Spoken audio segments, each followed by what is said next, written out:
아니 그 확실치도 않은 유전에 5천억씩 1조 원씩 퍼볼 돈은 있으면서 아프리카에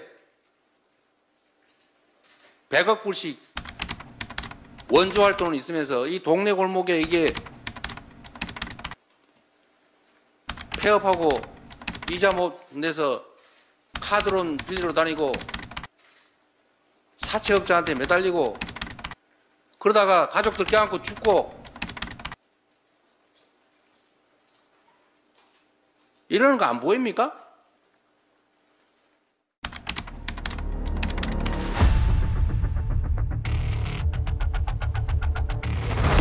이명박 정부 시절 해외 자원 개발 사업을 추진한 공기업 3곳의 손실액이 16조 원에 육박한 것으로 드러났습니다. 매장량이나 수익률을 뻥튀기했고 적절한 검증도 없었습니다. 2003년부터 2017년 말까지 51개국 169개 사업에 41조 원을 투자해 15조 원만 회수했습니다. 손실액은 16조 원, 부채도 52조 원에 달했습니다. 이명박 정부가 밀어붙였던 해외 자원 개발의 후유증이 결국 눈앞에 드러나고 있습니다. 한국석유공사의 부채 비율이 무려 2,200%를 넘어섰습니다. 생존을 위해서는 얼마 안 되는 해외 알짜 자산까지 내다 팔아야 할 상황에 내몰렸습니다. 1000여 원 가운데 102억 원을 건졌다고 했지만 그것도 아닌 전액을 모조리 날린 것으로 확인됐습니다. 기본적으로 그런 유형의 투자는 대박이 날 수도 있고 쪽박을 찰 수도 있습니다. 일반 기업은 안 들어오는 거죠. 그러니까 이건 잘못될 수 있다. 그러면 동원할 방법이 뭐예요? 국가가 뭐랄까 영향력을 행사하고 있는 연기금 같은 것을 동원시킨 거죠. 해외 자원개발 1호 펀드인 트로이카 펀드가 지난해 12월 15일 만기 도래로 자동 해산했습니다.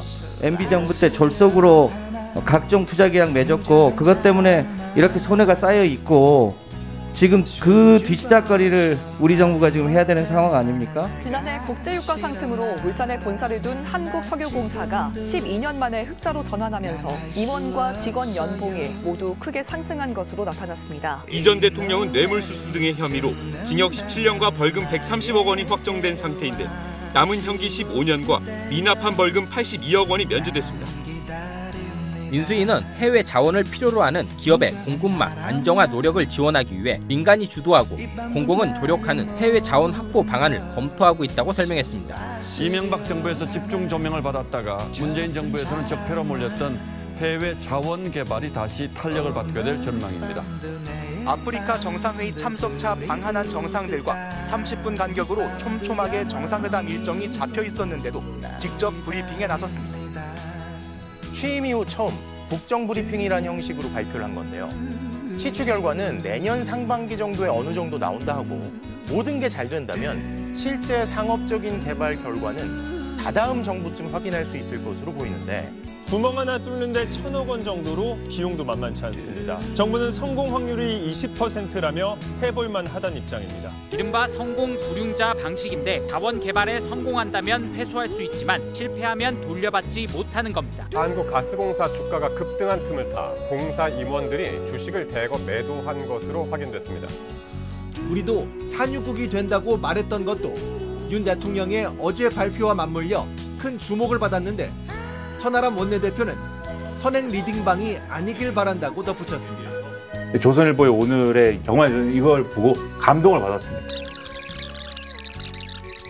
벌써 돈 벌면 어디다 써야 된다까지 절대 선심성 복지는 안 되고 국부 펀드를 만들어가지고 돈을 벌면서 손에 나는 데만 메꾸는 데만 써야 된다. 절대 국민들 복지 안 된다. 허브 포퓰리즘 안 돼! 이거잖아, 그러니까. 벌써 여기 고민까지 했다, 조선일보.